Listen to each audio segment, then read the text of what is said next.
Praise the lord.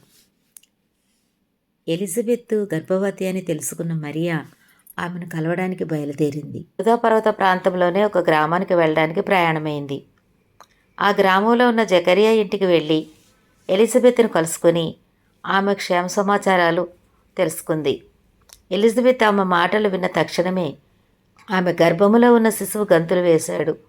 Elizabeth పవిత్రాత్మతో నిండిపోయింది. ఆమె బిగ్గరగా, దేవుడు ఏ స్త్రీని దీవించనంతగా నిన్ను దీవించాడు. అదేవిధంగా నీ గర్భంలోనున్న శిశువు కూడా ధన్యుడు.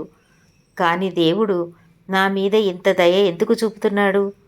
నా ప్రభువు తల్లి నా దగ్గరకు రావటమా? నీ మాటలు నా చెవిలో పడగానే నా గర్భములో ఉన్న శిశువు ఆనందంతో గంతులు వేశాడు. ప్రభు చెప్పినట్లు జరుగుతుందని విశ్వసించావు. ధన్యురాలవు అని మరియను అన్నది. అప్పుడు మరియా ఒక భక్తి గీతం పాడింది. నా ఆత్మ ప్రభువును కొలిచింది. దేవుడు చేసిన ఈ మంచికి నా మనస్సు ఆనందం పొందింది. ఆయనే నా రక్షకుడు. దీనురాలను నేను, ఆయన దాసిని నేను, నన్ను కరుణించాడు. ఇక నుండి అందరూ నన్ను ధన్యురాలంటారు. దేవుడు సర్వశక్తి సంపన్నుడు. ఆయన నాకెంతో మంచి చేశాడు. ఆయన నామం పవిత్రమైనది. తనంటే భయపడే వాళ్ళపై తరతరాలు దయచూపుతాడు.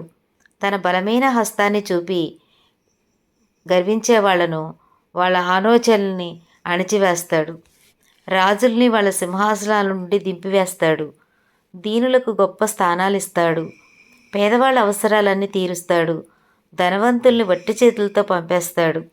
తరతరాల నుండి మన పూర్వీకులతో, అబ్రహాముతో, అతని సంతతితో చెప్పినట్లు దేవుని ఇష్టానుసారం జీవించిన ఇశ్రాయేలు ప్రజలకు సహాయం చేస్తాడు.